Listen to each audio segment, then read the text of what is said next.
Hi everyone.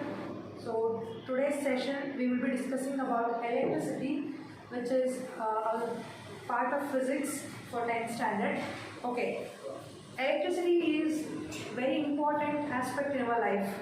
To perform any activity, we are totally dependent on electricity nowadays, right? It can be right from charging a mobile, using a fan, and cooking. Everything is related to electricity, and most of 95% of the industries rely on electricity for their functioning. So electricity being a major component in our life, and it is one of the very important aspect to understand. So in this chapter we will be understanding about electricity and other related topics to electricity. For example, when we talk about electricity, we also say that there is an electric charge which will flow in a wire. So we need to understand about electrical charges.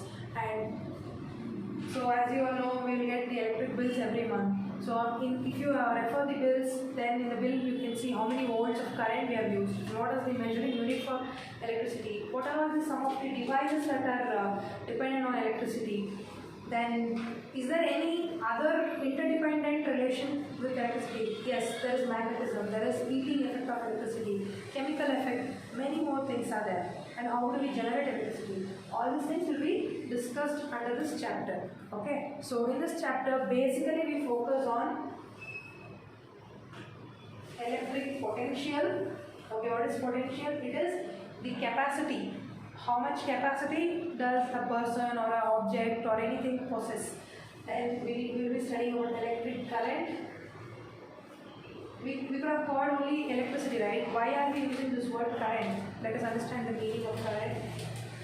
Then we will be studying here about electric power. Power is again a new concept, like each one possesses energy, but how much powerful we are. So similarly, there is magnetic effect, there is electricity, there is wind energy, there is thermal energy, many more. But how powerful is electricity? That is why we are dependent upon that, right? So that we will be understanding the power of electricity. Then finally, the heating effect. Heating effect of electricity. We have understood what is magnetic effect. This chapter will be covering heating effect. So to understand each concept, there is one basic that we have to understand, that is a charge. Because it is the charge ultimately which moves in any given conductor or any conductive material to generate electricity, right? Yes, to generate electricity. So that electric charge we need to understand.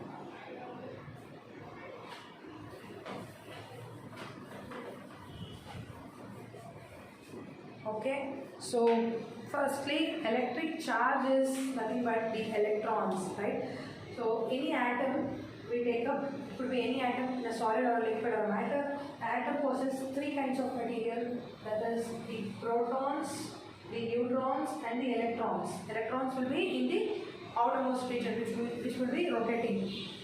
So these are all called the charges. So in this charges again, the protons are positively charged, whereas the electrons are negatively charged.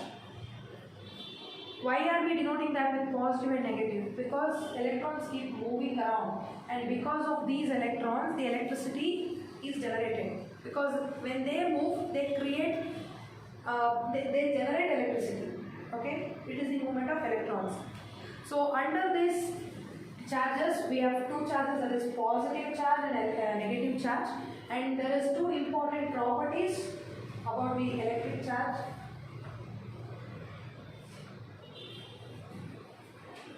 What are those two properties? It is same with the magnets. So there we had like poles repel, unlike poles attract. Here like charges repel. Repel is what? They don't meet, they bounce back. Okay. Then unlike charges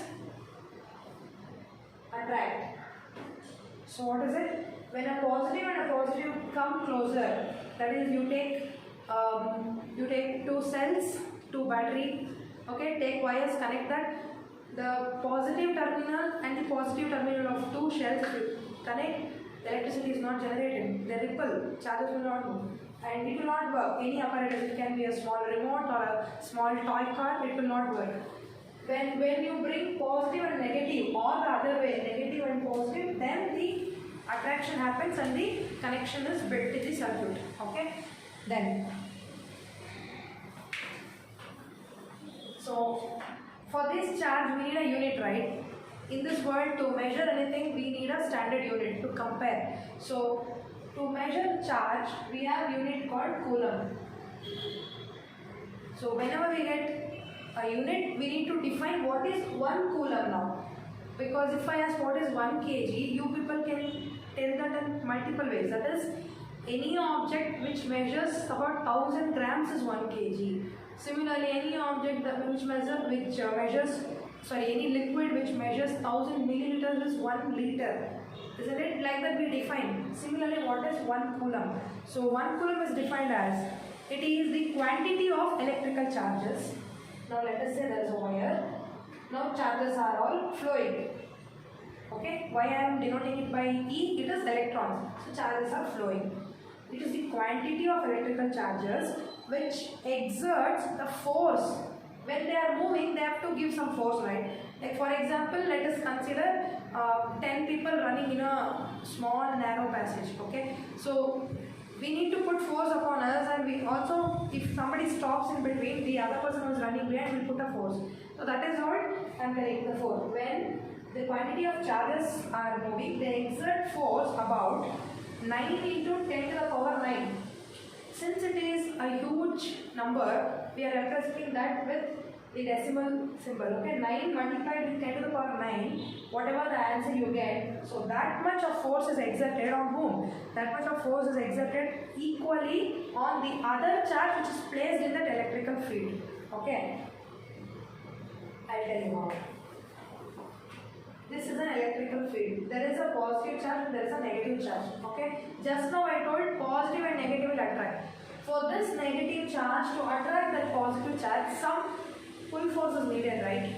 Or you can take the other way. There is a negative charge and a negative charge. Both of them will not meet. They have to repel. To push, again some force is needed, right? So that force is 9 into 10 to the power 9. Okay, so in an electrical field, the force exerted by one charge upon other charge is defined as 1 coulomb. Okay, so or we can put it other way, it is the quantity of charges in an electrical field where they exert pressure on, force on the other charge, which is about 9 into 10 to the power 9. This is called 1 coulomb. Okay, and it should be at a distance of 1 meter, which means the distance between these two charges should be 1 meter. It should be 1 meter. Okay, now let us say they are not 1 meter, they are less than 1 meter, let's say 50 centimeter it is. Then this concept will be divided by 2 because we are calculating for 1 meter. Since we have got only half meter, divided by 2. Whatever the answer you get, divided by 2. Let us not get confused much. Understand, the distance should be 1 meter. That is standard. For that 1 meter distance, this much of force is applied. For half meter, for 10 meter, we will not bother. Okay. So that is 1 coulomb. So we understood what is an electric charge, what are the two types of charges, what are the two properties, and what is the unit of measuring it, that is coulomb, and it is denoted by C. We also define 1 coulomb. Fine. Then there is one more concept. Always 1 coulomb or a coulomb C is bigger than a charge. What is this I am telling? Let us take one electron. One electron. Electron possesses negative charge. We know that. When we say one electron, what is that amount of energy that it has? It is 1 into 10 to the power.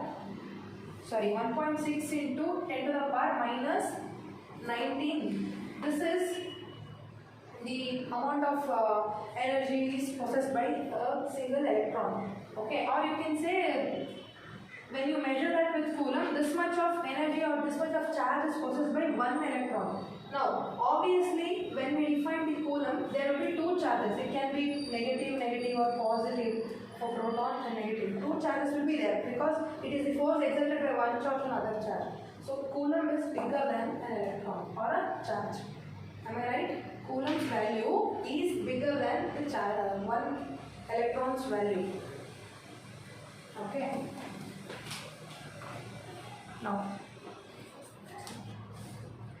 comes, we have understood the electrical charges. They move in they move in kind of material. Now, what are the different materials which help the current to move, which doesn't help the current to move? So, based on that, we can categorize things into conductors and insulators,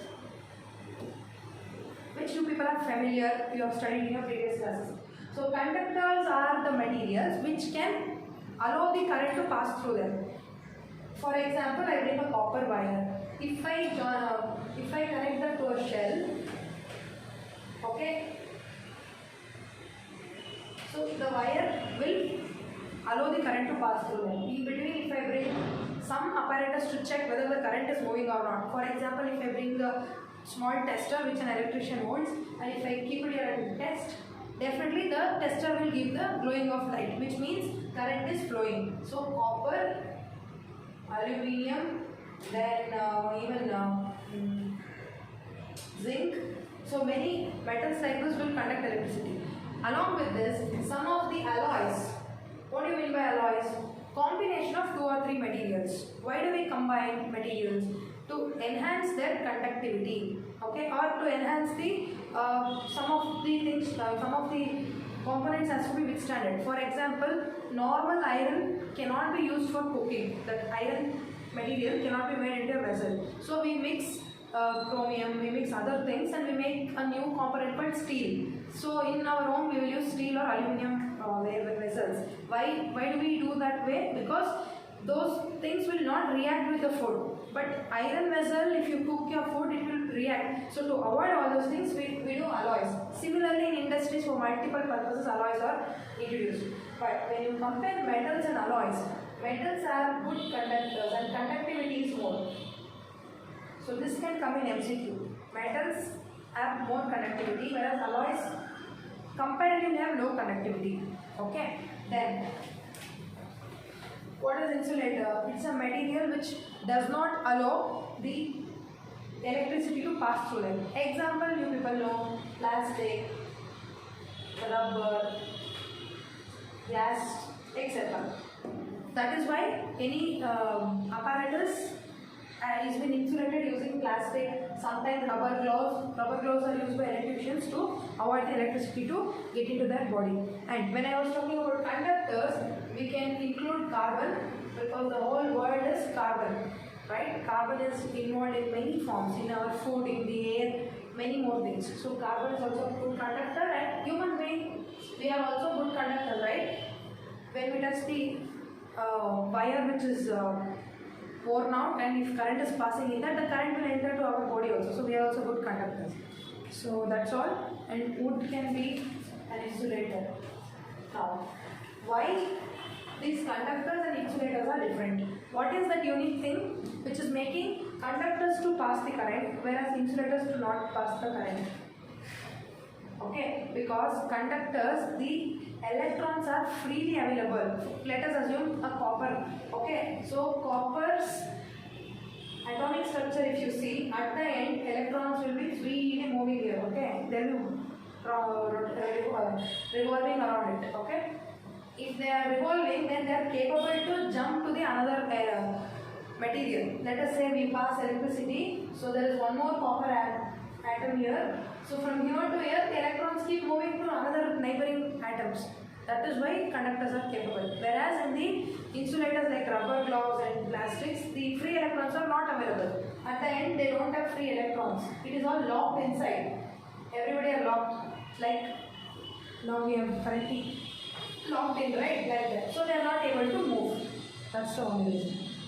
Then, so based on these concepts, that is freely moving electrons and locked down electrons, we have electricity can be divided into 2 methods, or electricity is categorized into 2 things, that is static and current. So that is why I told electric current. Why do we call it as electric current? Static means whenever there is fixed electrons, or where there are only few electrons to jump from one atom to another atom, then the current becomes stable or it becomes rest. So all the insulators possess static current. They also observe, let us say I take a glass rod and I pass electric current. Even the electric current or the electrons move till here, but they will not continue to move to the end and they will not come out of this wire here, because the electrons which are present in between are all locked up. They cannot pass that electricity to the other end. Whereas you bring a copper wire where electrons are freely moving, it carries. Okay, so such kind of electricity is called static. Example,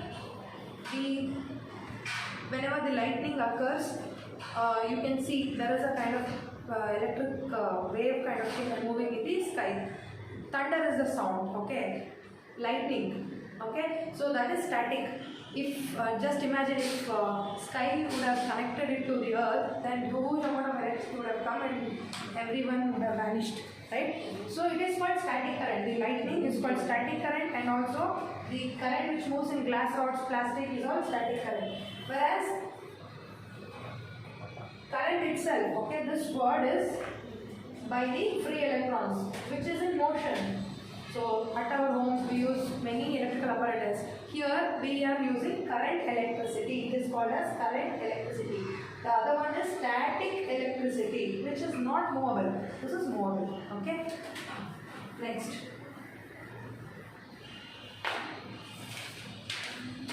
So we have understood what is electric charge. Now we are going to the actual concept, electric potential. Okay, what is potential? As I told you, it is the capacity to do some. Okay, energy is capacity to do some work. Potential is you possess that capacity inside you.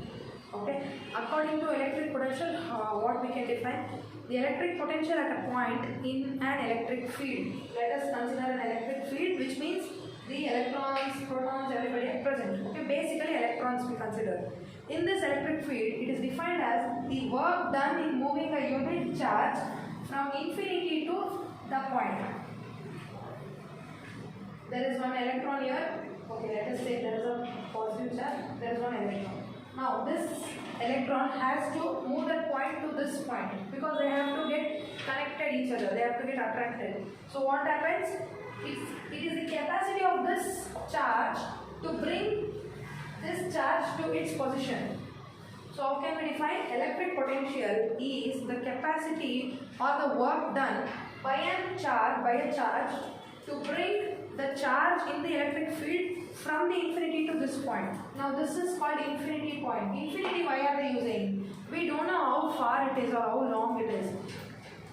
So that point means we are talking about the electric charge which is pulling that other charge, or the electric charge which is pushing the charge.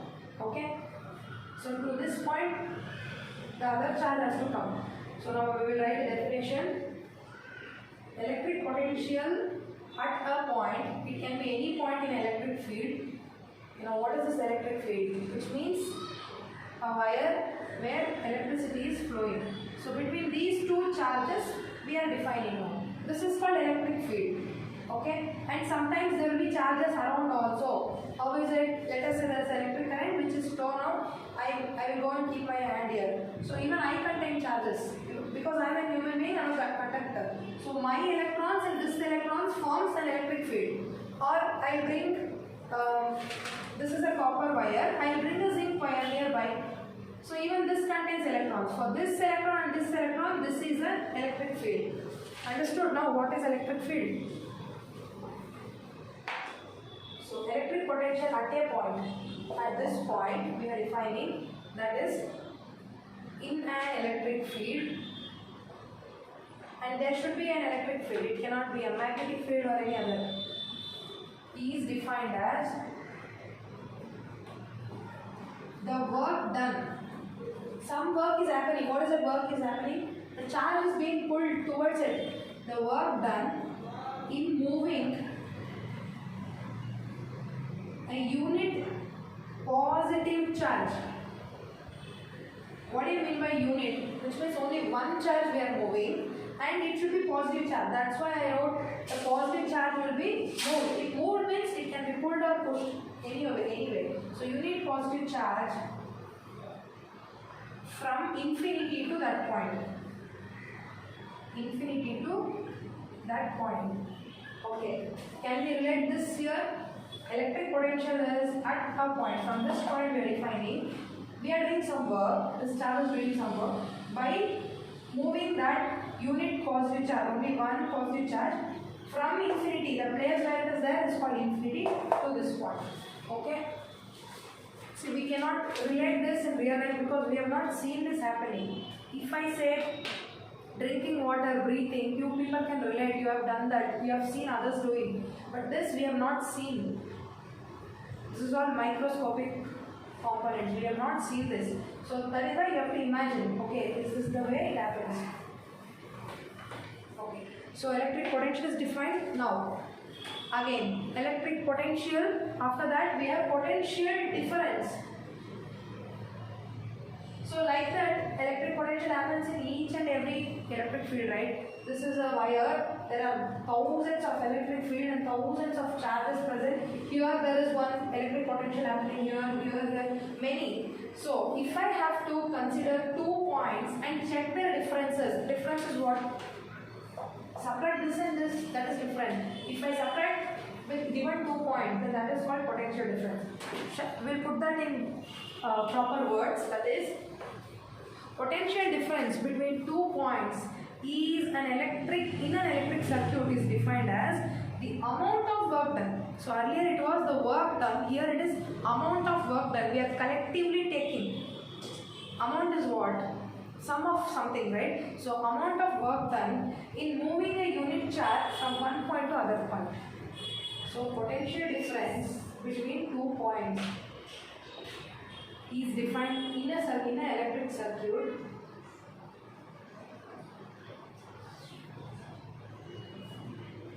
is defined as amount of work done between 2 given points. That's all, 2 given charges or 2 given points. There in electric potential we consider 2 charges and from one point we are defining. Here we take up 2 different points. Okay, and in that we are comparing what is the amount of work done from here to here, how much work it did. That is called potential difference. Now, how is this potential measured? It is measured by unit called volt. Okay, we say 10 volts, 30 volts like that. So potential difference is measured by a unit called volts and it is represented by symbol V, and the apparatus used to measure it is voltmeter. Voltmeter is a device which tells us how many volts of current passed in it. Voltmeter is a device, this is a unit, V is symbol. Okay, now, so let us give the formula-based representation. So far we have done all the definition. Now in physics we will get more and more formulas. We will put the same definition in a simple formula. Okay. So now potential difference PD, which means V. V is given by the work done divided by the quantity of charge. So how many charges it could, right? So charges is what it is? C, because the unit used for charge is coulomb. C. What is the unit used for work done? How do we measure work? It is joules, right? Joules. Yeah, J-O-U-L-E-S, joules.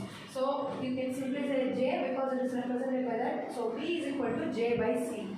And if you have to give an SI unit for that, then this coulomb goes up and it gets a negative power. That is joule per coulomb. Okay. Now, okay, when we understood about coulomb, we defined what is 1 coulomb. Now we have understood about V, that is potential difference. Now we have to define what is 1 volt. Let us define that. So 1 volt is between 2 points. You take up any 2 points in an electric field. Between 2 points, it is 1 joule of work done in by 1 coulomb charge. By 1 coulomb of charge. Okay, don't get confused. I will repeat again. Between 2 points, some work is done, right, to pull that. So 2 points. I have written here. 1 joule of work. Okay. For example, 1 joule is completed here. Okay. Till here, it might will take 2 joules. So you have to calculate only till here, because after 1 joule of work is completed, our 1 mole is done. For how many charges are you doing that work? Now I am doing tuitions for 10 members, 5 members, 6 members. Like that, this work is done on how many charges? It is for only 1 charge. 1 charge is being moved. Okay, so between 2 points, 1 joule of work is done by 1 coulomb of charge. This is called 1 volt. Guys, these definitions can be a little confusing, but understand again and again. So we have understood about the concept of potential difference. How do we measure that in any electrical circuit? Let us say there is an electrical circuit or a conductor where current is flowing. And we give 2 points A and B. Between these 2 points, what is the potential difference? So to measure that, as I told, there is an apparatus used, voltmeter. So where do we connect this voltmeter now? Should we connect near this wire or aside or below, above, how? So while making connections to these electrical circuits, there are 2 types or 2 ways of connecting. One is parallel connection, other one is series connection, which is a very important concept which we will be studying in the same chapter after 2 or 3 sessions. So parallel is, since the wire is like this, you either connect here or connect here. This is parallel. Series is what? Along the line you connect some apparatus. Okay, if you want to connect a bulb and you connect it here, the bulb, then this is series connection. If you connect above like this, see, now this is parallel. Okay, so in this voltmeter, the potential difference between 2 points A and B. So there is an extended wire taken, and here the voltmeter is connected. Why are we doing this? Because the voltmeter, it should not disturb the number of charges which are coming. Let us say some 10 charges are coming in this wire. Now we have to calculate what is their potential difference. That is the work done by a coulomb, work done by 1 coulomb of charge to pull it, about 1 joule of work is done. So that we have to define.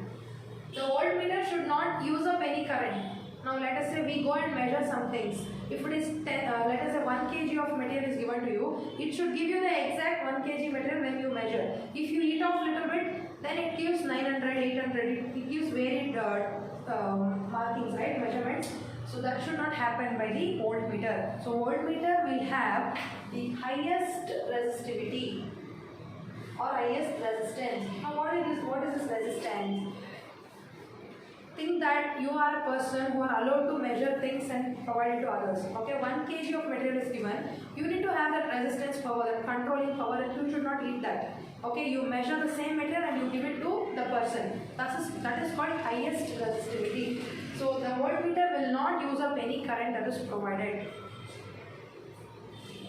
Okay, that is provided. So between these 2 points, we will connect the voltmeter in parallel. 2 things to remember. One, voltmeters are always connected parallel to any circuit and they have highest resistivity. Fine. This is how we will measure. The voltmeter will give some reading, 10 volts, 20 volts, etc. So that is about it. Now we will do a small problem based upon this concept, potential difference. The question says, how much work is done moving 2 coulombs of charge? How much work is done moving 2 coulomb of charge from a point where it is 180 volts, from a point of 180 volt to a point of 128 volt. Okay, we'll understand the question well. Question is, how much of work is done? So here we have to find out the work. Okay, how much of work for what? 2 coulombs of charge are moved from 2 points. This is a point A, this is a point B. From here to here, 2 coulomb of charge will move. 2 charges are moving. Which means you calculate with the beginning number which I gave you, you will get some amount of electrons. So many electrons are moving. So how much of work is conducted here? And they have given the potential, electric potentials here. One is 118, other one is 128. Now how do we find the potential difference? You subtract this Potential difference V is obtained by the bigger number minus the smaller number. So how much you get? 10 is it? Okay, we got 10 volt. Now, the charge is also given 2 coulomb.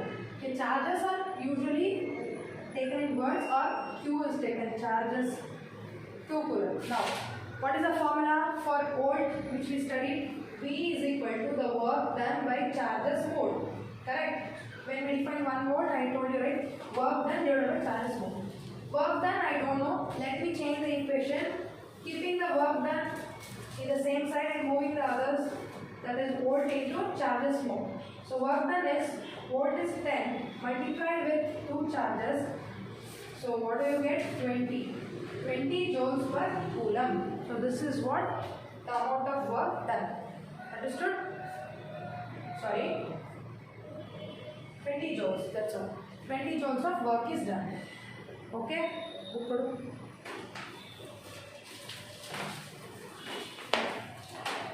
So like this we can expect questions. In some questions they will give you what are all the how much of work is done and how much of charges were moved. You need to calculate the voltage. Okay, it can be any way. The formula is like this. They might give this 2 component and this will be asked, or they can give these 2 and this will be asked. Anyhow, but it is the same formula. Okay. Now the next concept is electric current. Now we have understood what is electric potential and potential difference. Next is electric current. Okay, so under electric current, the electric current is the flow of electrical charges, right? When the charges move, we say that as an electric current. The flow of charges is called electric current. In any wire, if the charges are moving, the movement itself is called charges. If people are moving, we call that as a running race or jogging, something, right? If the horses move, we say that as a horse race. If the fishes move, we say that as swimming. If charges move, it is electric current. Okay. Then. Okay. So in this again, how is this electric charges measured? So electric current is denoted by the letter I. Electric current can be defined as the number of charges or one charge moved in 1 second. So if you want to represent that in symbols, charges are usually represented by Q, though it is coulomb the unit, but for charge we represent by Q and divided by T. Time can be taken as T. So the formula is I equal to Q by T, where Q is the charges that is being moved. Okay, T is the time. Like for time we have SI unit as seconds, but we are representing time by the word by the letter T. Similarly, for charges we have the SI unit coulomb, but it is represented by the letter Q. Okay, so it is I equal to Q by T. So charges is electric current and we have denoted it. Now the SI unit of current is, or electric current is ampere. What is it? SI unit, the standard international unit is ampere. So whenever you calculate how much current is passed in any conductor, after the answer you will be representing by the capital letter A. Ampere is denoted by capital letter A. Then further, so now we have to define what is 1 ampere. So 1 coulomb we defined, 1 volt we have defined, now 1 ampere. Okay, remember I equal to Q by T. Based on this, now we will define. So 1 ampere is 1 coulomb of charge. When 1 coulomb of charge, that is here, is flowed across the cross section of any conductor. What is this cross section? Let us say this is a copper wire, electrons are moving. We cannot see that. So what we have to do, we have to cut and see inside what is coming. This is called cross section, okay? So in biology you might have studied the cross section of rock, cross section of leaf, like that. You have to cut open and see. So that is what they are telling. When 1 coulomb of charge is moved or flowed, better word is flowed in 1 coulomb of charge flows in the cross section of a conductor. Okay, how long it has to move? The time provided is only 1 second. Okay, because SI unit of time is seconds, right? So it is only in 1 second. In 1 second, E is called 1 ampere. So how do we find? 1 ampere is when 1 coulomb of charge is flown across a cross section of a conductor within 1 second.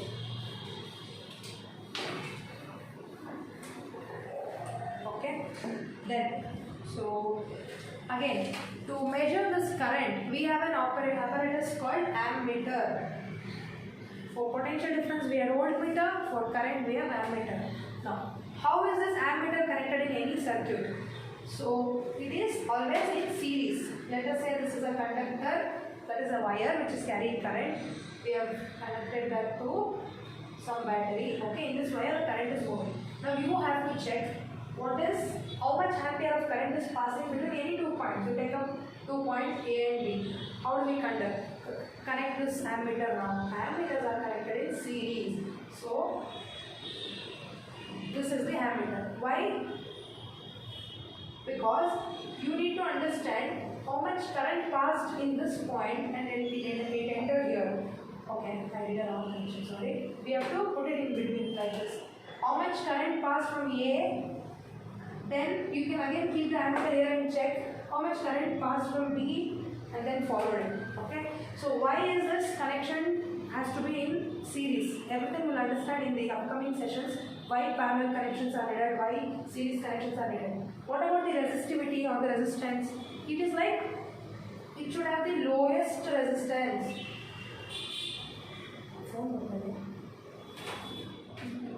It should have the lowest resistance because lowest resistance. Why? Ammeter, it is allowing the current to pass through it. If it resists, means if the ammeter doesn't allow the current to pass, whereas the voltmeter was resisting because it wanted to actually tell what amount of potential difference is between A and B. So it should not use up the current.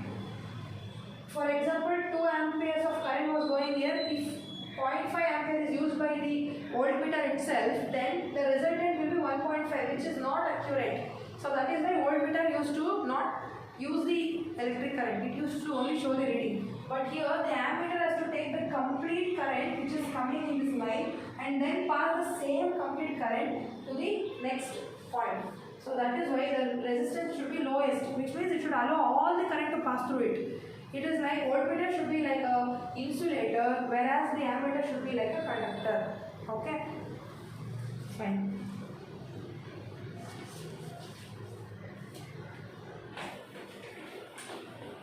Okay, the next concept is, we'll do a small sample problem.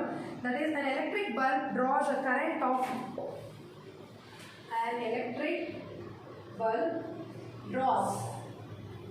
a current of 0.25 ampere then for about 20 minutes. Then calculate the amount of electric charge that flows through the amount of electric charges that flows in the circuit. Okay, we'll understand the question first. What are they telling? There is an electric bulb which draws a current of 0.25 ampere. So the capacity of this bulb to glow, it needs energy, it needs electricity. So how much of energy is needed? Sorry, current is needed. 0.25 amperes of current should be passed here. Otherwise the bulb will not glow. So sometimes at home, if the current is not supplied well, we say half current or zero current, like that, right? Zero current is power has gone. Half current also happens sometimes. So bulb will be just blinking, it will not give you maximum brightness. Mixer grinders will not run. Any other complex machines will not run. Right? So this bulb needs minimum of 0.25 ampere. And they are telling for 20 minutes the bulb is on now. Now they are asking between this 20 minutes how many charges flowed, because what is current? The flow of charges only is called as current. So for this 20 minutes, using this 0.25 amperes of current, how many charges went and came? That is what they are asking. So for that, remember the formula, electric current is represented by Q by T, where Q is the amount of charges, T is the time taken, I is the current which is produced between this. Okay, now what they have given? They have given us the current. Substitute that. Charges, we don't know, that is what we have to find out. Time, it is given. They have given 20 minutes. Observe carefully. Each component should be in the standard units. Current they have given in ampere, yes, the SI unit is A, it's correct. Okay, then time they have given in minute. SI unit is seconds. What is the SI unit of time? It is seconds. So let us convert this. So 1 minute contains 60 seconds, we will multiply 60 here. Okay, then 0.25 ampere, number of charges divided by 2 times 6 is 12 and then 00 follow. So 1200 seconds. Now cross multiply both. What's the answer? 25 hertz are 150, right? So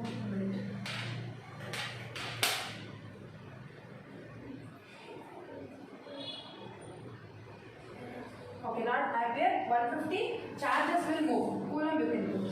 Correct? Have I done it correctly? It's wrong, yeah? Okay.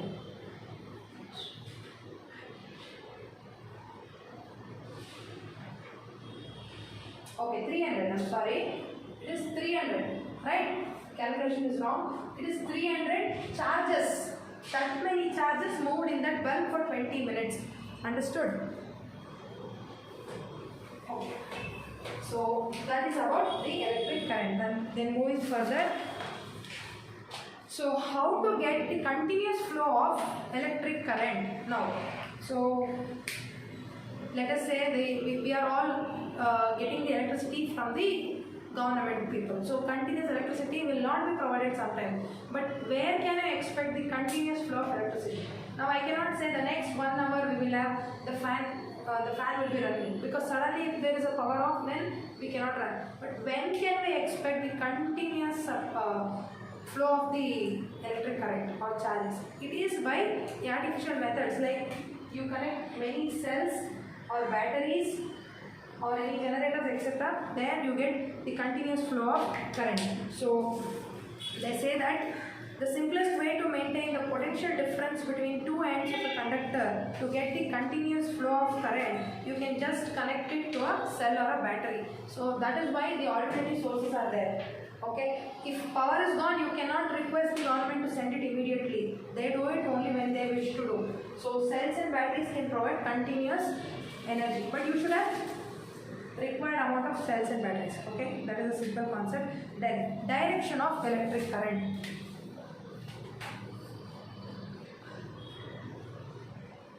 Okay, so far we are telling there is electric current, flow of charges. From which direction to which direction do they go? In magnetic field we have understood the lines of force goes from north pole to south pole, right? But here we only know there is positive and negative charge. Let us take a small cell. Okay.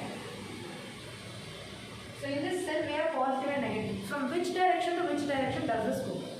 We have already understood there are two types of charges, positive and negative charges. Which two charges will get attracted? Like or unlike? Unlike charges will get attracted, right? So now the positive means what? There is a proton. Negative is what? There is an electron. So we know that positive charge will not move because it is static. But negative charges will be moving. Electrons are the one who will move. So electrons should move.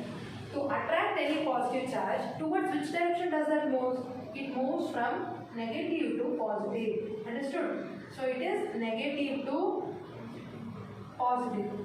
But conventionally, when we do circuit diagrams, or when throughout your life, if you study about electric and electricity, etc., whenever you get circuit diagrams, in the diagrams and for understanding, we do it the other way.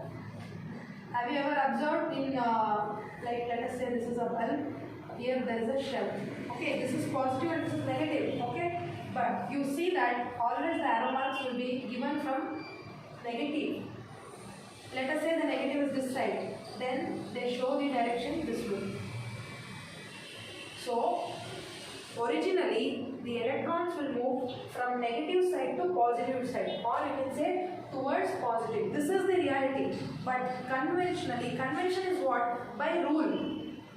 Now you like to eat pizza, chapati, burger, etc. But conventionally your mother prepares rice every day. That is not the truth, right? We have to eat that only. So I'm just giving an example. Mothers are doing great job. So this is conventional. For your studies and for putting the diagram, always mark it from negative. But the original reality is from negative to positive.